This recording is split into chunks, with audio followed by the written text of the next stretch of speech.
안녕하세요. 밤과 책사입니다. 어느새 5월입니다. 저는 1년 12달 중에서 5월을 가장 좋아하는데요. 이 짧은 한 달을 어떻게 즐겨야 할지 벌써부터 설레는 마음이 드는 한편, 어버이날, 어린이날, 이런 기념일도 많아서 조카 선물도 챙겨야 하고 부모님 용돈도 준비해야 돼서 뭔가 분주한 마음이 들기도 합니다. 여러분도 5월의 따뜻한 햇살과 함께 가족들과 즐거운 시간 보내셨으면 좋겠습니다. 오늘은 짧지만 반전 있는 스릴러 소설 2편을 준비했는데요. 헨리 슬래서의 사형집행일과 잭 리치의 8번째라는 작품입니다. 두 작품 모두 짧지만 짧은 호흡에서 느낄 수 있는 단편 소설만의 매력을 충분히 느끼실 수 있을 것 같습니다. 인간의 심리를 잘 묘사한 사형집행일과 등골이 오싹해지는 결말이 매력적인 8번째. 그러면 이 두 소설 속으로 들어가 보겠습니다. 사형집행일, 헨리 슬래서.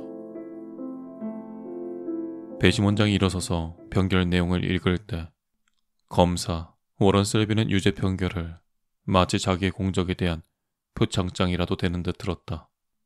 배심원장의 엄숙한 목소리가 법정 의자에 다 타버린 성냥처럼 쪼그라들어 앉아있는 피고에 대한 선고가 아니라 셀비 자신의 탁월함에 대한 칭찬처럼 들렸다. 기소된 대로 유죄를... 아니지.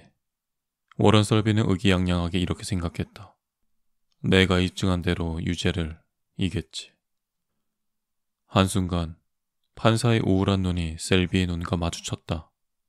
판사석에 앉은 노인은 셀비의 눈에서 환희의 빛을 보고 충격을 받은 듯했다.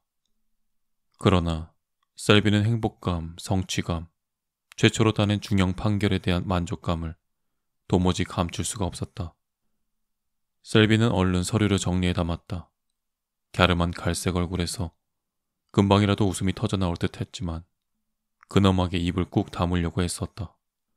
셀비는 옆구리에 서류 가방을 끼고 돌아섰다. 방청객들이 웅성거렸다. 실례합니다. 셀비는 나지막히 말하며 사람들을 제치고 출구로 나갔다. 이제는 머릿속에 도린 생각뿐이었다. 도린의 얼굴을 떠올려 보려 했다. 시시각각 변하는 다양한 기분에 따라 단단히 오므라들기도 하고 녹을 듯이 부드러워지기도 하는 빨간 입술을 생각했다. 이 깊은 소식을 들으면 도리는 어떤 표정을 지을까? 부드러운 몸을 끌어안으면, 그녀의 팔이 내 몸을 감싸면 어떤 기분일까? 그러나 이런 상상은 오래가지 못했다. 그와 눈을 마주치려는 사람들, 축하한다고 악수를 건네려는 사람들이 잔뜩 있었다. 지방검사 가스는 새끼사자의 무용을 인정하는 어미사자처럼 고개를 끄덕였다. 지방검사 보 벤스는 반쯤 웃음을 지었다. 자기 아래 사람이 스포트라이트를 받는 게 즐겁지만은 않은 듯했다.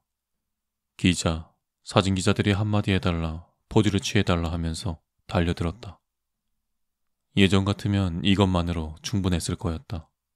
이 순간 존경심을 품고 벌떼처럼 달려드는 사람들. 그러나 지금은 도린이 있었다. 도린 생각을 하자 승리의 전장에서 벗어나 더 조용하고 더 큰 만족감을 주는 보상을 받으러 떠나고 싶었다. 그러나 쉽게 탈출할 수가 없었다. 가슨이 팔을 잡아 길모퉁이에 세워둔 회색 차로 끌고 갔다. 기분이 어때? 차가 출발하자 가슨이 웃으며 셀비의 무릎을 쿡 찔렀다. 아주 좋아요. 셀비가 겸손을 가장하며 조용히 말했다. 하지만 나 혼자 영광을 독차지할 수는 없죠. 검사님이 도와주셔서 된 거예요. 진심은 아니겠지? 가슨이 눈을 찡긋했다. 공판 내내 자네를 지켜봤어. 피맛을 보고 복수의 칼을 갈더군. 자네가 그 사람을 사형대에 올린 거야. 내가 아니고. 그런 말 마세요. 셀비가 날카롭게 말했다. 누가 봐도 유죄란 거 아시잖아요. 증거가 확실했어요. 배심원단은 그런 편결을 내릴 수밖에 없었죠. 그렇지. 그런 식으로 몰고 가면 그런 편결을 내릴 수밖에 없지. 솔직히 그렇잖아, 워런. 다른 검사였다면 다른 결과가 나왔을 수도 있어. 잘했다고 인정할 건 인정해야지. 셀비는 더 이상 웃음을 감출 수가 없었다. 길고 턱이 뾰족한 얼굴이 환하게 빛났다. 날카로운 인상이 웃음으로 느슨해지자 마음도 편안해졌다. 셀비는 푹신한 좌석에 몸을 기댔다. 그럴지도 모르죠. 하지만 난 그 사람이 유죄라고 생각했고 다른 사람들에게도 확신을 주려고 했어요. 뻔한 증거가 있어야만 되는 건 아니잖아요. 그런 건 로스쿨에서나 하는 얘기고 어떨 때는 그저 느낌으로. 그렇지. 지방검사는 창밖으로 고개를 돌렸다. 새 색시는 잘 계신가? 아, 도리는 잘 있어요. 잘 됐군. 사랑스런 여자야. 도린 말이야. 셀비가 아파트에 들어섰을 때 도리는 소파에 누워 있었다. 개선 장군처럼 집에 들어서는 광경을 미리 상상해 보았지만 도린이 이런 모습일지는 미처 상상하지 못했다. 셀비는 도린에게 다가갔고 도린은 셀비가 자기를 끌어안을 수 있게 몸을 살짝 일으켰다. 셀비가 말했다. 소식 들었어? 재판 소식 말이야. 라디오로 들었어. 그래? 그게 무슨 뜻인지 알아? 유죄 판결을 받아냈다고, 처음으로. 그것도 중대한 사건에서. 난 이제 더 이상 풋내기가 아니야, 도린. 그 남자는 어떻게 되는 거야? 셀비는 도린의 지금 기분이 어떠할까 가늠해보려 애쓰며 눈을 꿈뻑거렸다. 사형이 선고됐어. 아내를 죽였으니 그 정도는 받아야지. 그냥 궁금해서 물어본 거야. 도리는 셀비의 어깨에 얼굴을 기댔다. 내가 하는 일에서 죽음을 피할 수는 없어. 당신도 알잖아. 그걸 가지고 날 비난하진 않겠지. 도리는 셀비를 살짝 밀어냈다. 화를 낼까 말까 고민하는 것 같았다. 그러더니 얼른 셀비를 꼭 끌어안았다. 셀비의 귓가에 도린의 숨소리가 뜨겁고 가쁘게 들렸다. 두 사람은 축하 주간을 시작했다. 가까운 사람들을 만나 어둑한 식당에서 조용하고 눈에 띄지 않게 축하했다. 이런 상황에서 대놓고 즐거워하는 건 현명한 일이 아니었다. 머리 로드머니 사형선고를 받은 날 저녁 두 사람은 집에서 손으로 따뜻하게 데운 브랜디를 커다란 잔으로 마셨다. 도리는 술에 취해 기분 좋게 들떠 있었고 셀비는 이 이상 행복할 수 없겠다는 생각을 했다. 별 볼 일 없는 로스쿨 학점과 법무부 3등급 직원으로 시작해서 이제는 중요하고 존경받는 위치에까지 올랐다. 응석바지로 곱게 자란 아름다운 여자와 결혼했고 이 여자를 자기 품 안에서 흐느끼게 할 수 있었다. 셀비는 뿌듯했다. 머리 로드먼이 자기에게 준 기회 덕분이었다. 로드먼 사형 예정일 기름때에 찌든 모자를 쓴 구부정하고 머리가 반백인 남자가 셀비에게 다가왔다. 남자는 모자를 깊숙이 눌러쓰고 더러운 트위드 코트 주머니에 손을 찌른 채로 구멍가게에서 걸어 나왔다. 얼굴에는 희끗희끗한 수염 자국이 있었다. 실례합니다. 잠깐 이야기 좀 할 수 있을까요? 셀비는 남자를 돌아보고 잔돈이 있나 주머니를 뒤졌다. 아니요, 구걸하는 게 아닙니다. 셀비 씨, 당신과 이야기를 하고 싶습니다. 남자가 얼른 말했다. 나를 알아요? 네, 알죠. 신문에서 전부 읽었어요. 셀비의 굳은 표정이 누그러졌다. 아, 지금 바빠서요. 약속이 있어서. 중요한 일입니다, 셀비 씨. 정말로요. 잠깐 시간 좀 내주실 수 있겠습니까? 차나 한잔 하시겠어요? 5분이면 됩니다. 편지를 보내거나 아니면 사무실로 들르시지요. 챔버스가의 사무실이 그 남자에 관한 일입니다. 오늘 밤 사형당하는 남자요. 검사는 남자의 눈빛을 살폈다. 열렬하고 심각한 눈빛이었다. 아, 알았어요. 저 아래 커피숍이 있어요. 하지만 딱 5분밖에 없습니다. 2시 반이 다 된 시간이었다. 점심시간이 지나 커피숍은 한산했다. 두 사람은 뒤쪽 자리에 앉아 웨이터가 서둘러 식탁에서 빈 그릇과 음식 찌꺼기를 치우는 동안 말없이 있었다. 마침내 노인이 몸을 숙이고 입을 열었다. 제 이름은 알링턴입니다. 빌 알링턴. 그동안 여기를 떠나 플로리다에 있었어요. 아니었다면 일이 이 지경까지 가게 두지는 않았을 텐데 신문도 라디오도 듣지 못했으니까요. 무슨 말씀인지 모르겠네요. 로드먼 재판에 관한 이야기인가요? 네, 로드먼 문제예요. 돌아와서 무슨 일이 있었는지 알고는 어찌할 바를 모르겠더라고요. 아시겠지요? 너무 괴로웠어요. 그 가엾은 사람이 어찌 되었는지 알고 너무나 괴로웠어요. 하지만 두려웠죠. 이해하시리라 믿어요. 두려웠어요. 뭐가 두려웠다는 거예요? 남자는 커피를 내려다보며 말을 이었다. 혼자서 고민했어요. 어떻게 해야 할지 마음을 정하려고. 그러나 결국 이런 생각이 들었어요. 빌어먹을. 로드먼은 젊은 사람이잖아. 겨우 38. 나는 64시오. 셀비씨, 어느 편이 낫겠습니까? 뭐가 나아요? 셀비는 짜증이 나기 시작했다. 시계를 보았다. 본론을 말하세요, 알링턴 씨. 저는 바쁜 사람입니다. 당신한테 조언을 듣는 게 좋겠다고 생각했어요. 머리가 희끗한 남자가 입술을 죽였다. 바로 경찰서에 가기가 무서워서 당신을 먼저 찾아왔죠. 제가 한 일을 경찰에 말해야 할까요? 제가 그 여자를 죽였다고요? 말씀해 주세요. 갑자기 세상이 휙 한 바퀴 돌았다. 커피잔을 쥔 워런 셀비의 손이 차갑게 식었다. 셀비는 맞은편에 앉은 남자를 노려봤다. 무슨 소리를 하는 겁니까? 로드먼이 아내를 죽인 거예요.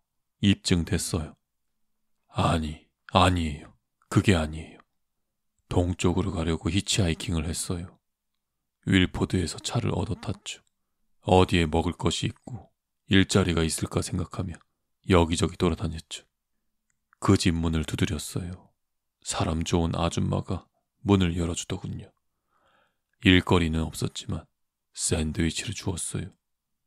햄이 든 샌드위치였죠. 무슨 집이요? 그게 로드먼 집인지 아닌지 어떻게 알아요? 알죠. 신문에서 그 여자 사진을 봤어요. 친절한 여자였어요. 그리고서 부엌으로 가버리지만 않았으면 아무 일 없었을 텐데. 뭐라고요? 셀비가 목소리를 높였다. 그런 짓은 하지 않았을 거라고요.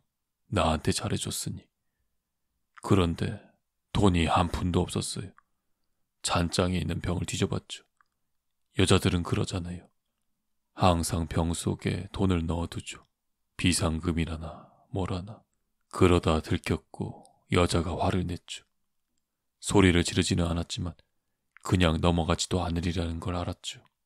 그래서 그런 거예요. 셀비 씨, 정신이 잠깐 나갔었어요. 말도 안 돼요. 낯선 사람을 보았다는 사람은 아무도 없었어요. 로드먼은 아내하고 날마다 싸웠다고.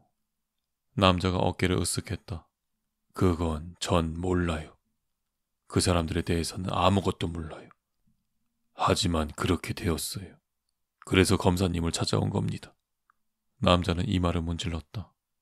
그러니까 지금이라도 자수하면 어떻게 되나요? 전기의자지. 셀비가 차갑게 말했다. 로드먼 대신 당신을 안 칠 거요. 그걸 바라는 거요. 알링턴은 얼굴이 하얗게 질렸다. 안 돼요. 감방엔 얼마든지 있겠지만 그것만은. 그럼 그냥 잊어버리세요. 알아듣겠어요. 죄다 당신이 꿈꾼 거라고요. 그렇게 생각해요. 악몽이라고 생각해요. 이제 밖으로 나가 싹 잊어버려요. 하지만 그 남자는요. 오늘 밤에 사형을. 그 남자는 유죄요. 셀비는 손바닥으로 테이블을 탕 쳤다. 내가 유죄라는 걸 입증했소. 알겠어요. 남자의 입술이 떨렸다. 알았습니다. 남자가 말했다. 셀비는 벌떡 일어나 $5짜리 지폐를 테이블에 던졌다. 계산하고 나머지는 가져요. 셀비가 무뚝뚝하게 말했다. 그날 밤 도리는 네 번째로 지금 몇 시냐고 물었다. 11시. 셀비가 뚱하게 대답했다. 1시간 남았네. 도리는 소파 쿠션에 몸을 묻었다. 지금 기분이 어떨까? 그만해. 오늘 왜 이렇게 예민해? 네, 할 일은 끝났어, 도린. 벌써 여러 번 말했잖아. 이제 나라에서 할 일을 하는 거라고. 도린은 생각에 잠긴 듯 혀끝으로 입술을 살짝 물었다. 자기가 그 사람을 그렇게 만든 거잖아. 그건 사실이야. 배심원단이 그렇게 만든 거지. 나한테까지 소리 지를 필요는 없잖아, 검사님. 아, 도린. 셀비는 사과하는 뜻으로 몸을 숙였으나 그때 전화가 울렸다. 셀비는 화난 듯 수화기를 집었다. 셀비 씨, 알링턴입니다. 셀비의 온몸이 고동치듯 흔들렸다. 뭘 원하세요? 셀비 씨, 생각해봤는데요. 오늘 하신 말씀이요. 옳은 일이 아닌 것 같습니다. 잊어버리라는 말씀. 제 말은. 알링턴, 내 말 잘 들어요. 지금 내 집으로 오세요. 지금 바로. 소파에서 도린이 말했다. 여보, 내 말 듣고 있어. 성급하게 굴지 말고 먼저 나하고 이야기해요. 법적으로 어떤 상황인지 말해줄게요. 잠시 침묵이 흘렀다. 그래야 할 것 같네요, 셀비 씨. 그런데 지금 시내에 있어서 거기까지 가는 동안에 충분히 올 수 있어. IRT 지하철을 타고 86번가에서 내려요. 셀비가 전화를 끊었을 때 도린이 일어서 있었다. 도린, 잠깐만. 미안해. 이 사람은 내가 다루는 사건의 중요한 증인이야. 지금 아니면 볼 수가 없어. 마음대로 해. 도린은 가볍게 말하고 침실로 들어갔다. 도린, 문이 쿵 닫혔다. 잠시 동안 정적이 감돌았다. 도린이 문을 잠그는 소리가 들렸다. 셀비는 아내의 태도에 소리 없이 욕설을 내뱉고 바 쪽으로 천천히 걸어갔다. 알링턴이 초인종을 울렸을 때 셀비는 버번 위스키를 한 병 가까이 마신 상태였다. 사치스러운 아파트 안에서 알링턴의 떼투성이 모자와 코트가 더 더러워 보였다. 알링턴은 모자와 코트를 벗고 기가 죽은 듯 주위를 둘러보았다. 45분밖에 안 남았어요. 어떻게든 해야 해요, 셀비 씨. 알링턴이 말했다. 뭘 해야 할지는 알아요. 검사가 웃음을 지었다. 한잔하면서 얘기나 하자고요.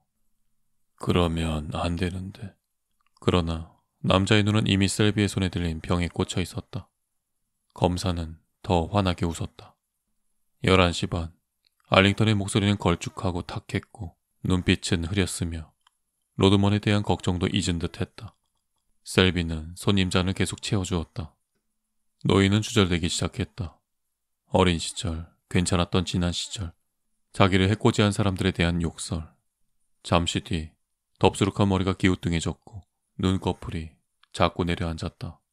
벽시계가 울리는 소리에 노인은 선잠에서 깼다. 무슨 소리야? 시계 소리예요. 셀비가 웃음을 지었다. 시계? 몇 시예요? 몇 시? 12시. 알링턴 씨, 이제 걱정하실 필요 없습니다. 로드먼은 벌써 죄의 대가를 치렀어요. 안 돼요. 노인은 벌떡 일어나 미친 듯이 허둥거렸다. 안 돼요.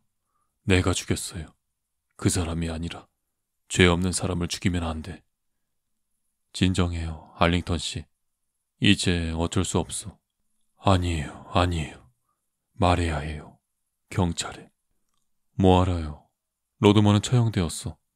시계가 울리는 순간 죽은 거요. 이제 와서 뭘 어쩌겠어. 말해야 해요. 노인이 흐느꼈다. 모르시겠어요. 이렇게 살 수는 없어요. 셀비 씨. 제발. 알링턴은 전화기 있는 쪽으로 갔다.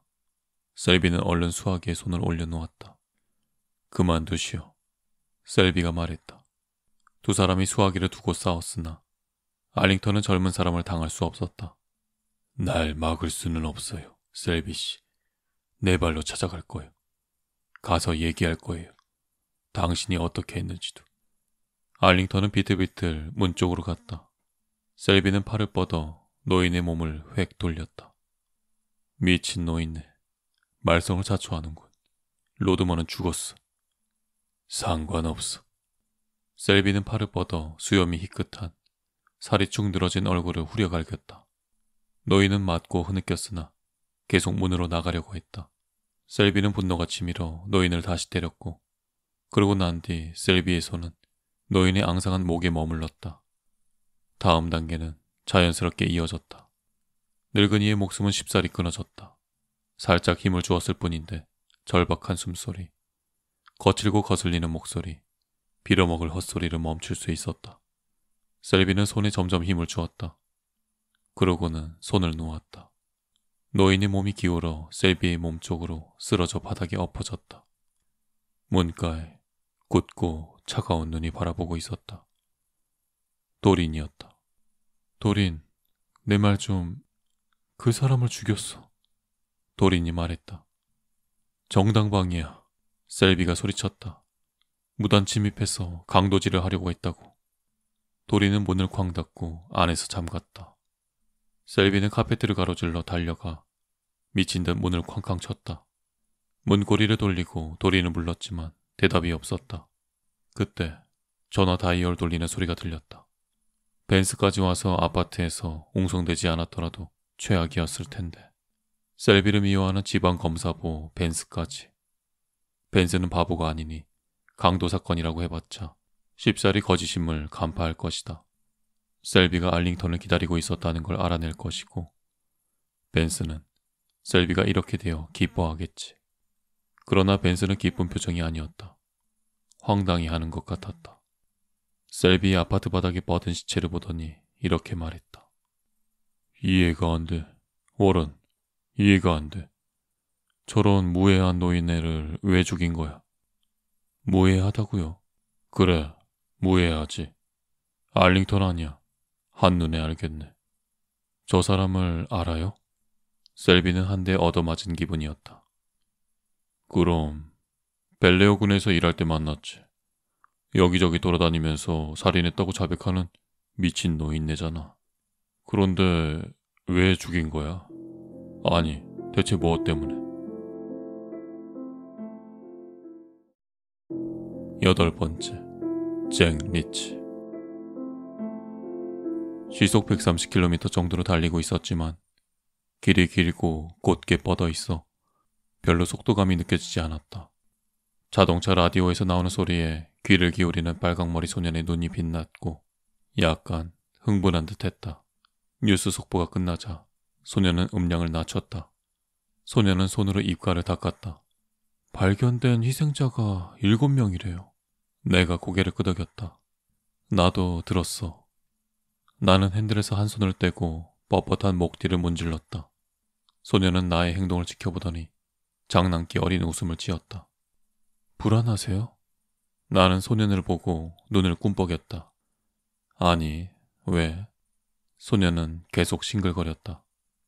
경찰이 에드먼턴 사방 80km 도로를 모두 봉쇄했대요. 들었어. 소년은 크크 웃었다. 그렇게 호락호락 잡히지 않을 거예요. 나는 소년의 무릎 위에 있는 지퍼 달린 가방을 흘끗 보았다. 멀리 가니? 소년은 어깨를 으쓱했다. 몰라요. 소년은 평균보다 키가 약간 작았고 몸집도 작았다. 17살 정도 되어 보였지만 얼굴이 동안이라 실제 나이는 5살쯤 더 먹었을 수도 있을 것 같았다. 소년은 손바닥을 바지에 문질렀다. 왜 그런 짓을 했을지 생각해 봤어요? 나는 길에서 눈을 떼지 않았다. 아니, 소년은 입술을 죽였다. 너무 몰아댔을지 몰라요. 평생 누군가가 이래라 저래라 계속 몰아댄 거예요. 너무 압박을 많이 받은 거죠. 소년은 앞을 바라봤다. 그래서 폭발한 거예요. 그 이상은 견딜 수가 없어서 무너져 버렸죠. 나는 가속 페달에서 발을 뗐다. 소년이 나를 돌아봤다. 왜 속도를 줄여요? 기름이 없어. 60km 만에 처음으로 주유소가 나왔는데 다른 주유소가 나오려면 또 그만큼 가야 할지 몰라. 나는 도로에서 벗어나 주유기 옆에 차를 세웠다. 늘수그레한 남자가 운전석으로 다가왔다. 가득 주유하고 엔진 오일 좀 봐주세요. 내가 말했다. 소년은 주유소를 살폈다. 조그만 건물이었다. 끝없는 밀밭 사이에 홀로 선 건물이었다. 창문에는 먼지가 잔뜩 껴 있었다. 안쪽에 공중전화가 언뜻 보였다. 소년이 한쪽 다리를 흔들었다. 노인네가 느려 터졌네요. 기다리는 거 싫은데. 노인이 자동차 보닛을 열고 오일을 확인했다. 저렇게 늙은 사람이 왜 살고 싶을까요? 그냥 죽는 편이 나을 텐데. 나는 담배에 불을 붙였다. 저 사람은 그렇게 생각하지 않을 거야. 소년의 눈은 주유소 건물로 돌아갔다. 소년이 웃었다. 안에 전화기가 있네요. 전화하고 싶으세요? 나는 담배 연기를 내뿜었다. 아니. 노인이 거스름돈을 가지고 돌아왔을 때 소년은 장 쪽으로 몸을 기울였다. 안에 라디오 있어요? 노인은 고개를 흔들었다. 아니, 조용한 걸 좋아해서. 소년이 웃었다. 좋은 생각이에요. 조용하게 살아야 오래 살죠. 다시 길로 나와 나는 또 130km를 밟았다. 소년은 한동안 말이 없더니 다시 입을 열었다. 7명이나 죽이다니 담력이 대단한 사람이에요. 손에 총을 쥐어본 적 있어요? 누구나 한 번쯤은 쥐어봤겠지. 떨리는 입술 사이로 소년의 이빨이 보였다. 사람한테 겨녀본 적도 있어요? 나는 소년을 흘끗 봤다. 소년의 눈이 빛났다. 다른 사람이 나를 두려워하게 만드는 건 기분이 좋죠. 총이 있으면 더 이상 작은 존재가 아니에요. 그렇지. 꼬마가 아니지. 소년이 약간 얼굴을 붉혔다. 세상에서 가장 센 사람이 되는 거지. 다른 사람도 총을 가지지만 않았다면. 내가 말했다. 사람을 죽이려면 엄청난 배짱이 있어야 해요. 소년이 말했다. 사람들은 그걸 모르죠. 희생자 가운데 5살 난 아이도 있었어. 그것에 대해서는 어떻게 생각해? 내가 물었다. 소년이 입술을 핥았다. 사고였을지 몰라요. 내가 고개를 흔들었다. 아무도 그렇게 생각하지 않을 거야. 소년의 눈빛이 잠시 흔들리는 것 같았다. 그러면 왜 어린아이를 죽였다고 생각해요? 나는 어깨를 으쓱했다. 어려운 문제지. 한 사람을 죽이고 또 한 사람, 또 한 사람을 죽였어. 그러다 보니 누구든 차이를 느끼지 못하게 된 거야. 남자건 여자건 아이건 다 마찬가지인 거지. 소년이 고개를 끄덕였다. 살인에 중독될 수도 있죠. 어려운 일이 아니에요. 처음 며칠 죽인 뒤에는 아무 느낌이 없어져요. 즐기게 되죠. 그 뒤 5분 남짓 동안 소년은 말이 없었다. 잡지 못할 거예요. 경찰보다 한 수 위에요. 나는 잠시 동안 길에서 눈을 뗐다. 왜 그렇게 생각해? 온 나라가 그놈을 잡으려고 난리인데 어떻게 생겼는지도 다 알려줬고. 소년은 여인 어깨를 으쓱했다. 아무래도 상관없을지도 모르죠. 자기가 해야 할 일을 했을 뿐이니까. 이제 온 세상 사람들이 다 그가 대단한 사람이라는 걸 알았으니까. 말없이 잠시 달린 뒤 소년이 몸을 들썩했다. 뉴스에서 어떻게 생겼는지 들었어요? 그럼 일주일 내내 들었지. 내가 말했다. 소년은 재밌다는 듯 나를 빤히 봤다. 절 태워줄 때 무섭지 않았어요? 아니, 소년은 여전히 장난기 어린 웃음을 띄었다. 담력이 좋으신가 봐요. 나는 고개를 흔들었다. 아니, 겁날 일이 있으면 겁이 나지. 소년의 눈이 내 얼굴에 꽂혔다. 난 살인범 인상착의하고 딱 맞죠. 그렇군. 눈앞에 길이 쭉 뻗어 있었고 길 양쪽에는 들판 말고 아무것도 없었다. 집 한 채도 나무 한 그루도 없었다. 소년이 킬킬 웃었다. 나는 살인범하고 인상착의가 똑같아요. 모든 사람이 나를 두려워해요. 재미있어요. 재미있었다니 다행이군. 내가 말했다. 지난 이틀 동안 이 도로에서 3번이나 경찰에 잡혔어요. 살인범만큼이나 유명해졌죠. 그래, 앞으로 더 유명해질 거야. 이 도로에서 널 만나리라고 생각했지. 나는 속도를 늦췄다. 나는 어때? 나도 인상착의에 맞지 않아? 소녀는 비웃는 듯했다. 아니요, 밤색 머리잖아요. 범인은 붉은 머리라고요. 나처럼. 내가 웃음을 지었다. 염색했을 수도 있지. 무슨 일이 일어날지 깨닫자 소년의 눈이 휘둥그레졌다. 자기가 8번째가 되리라는 것.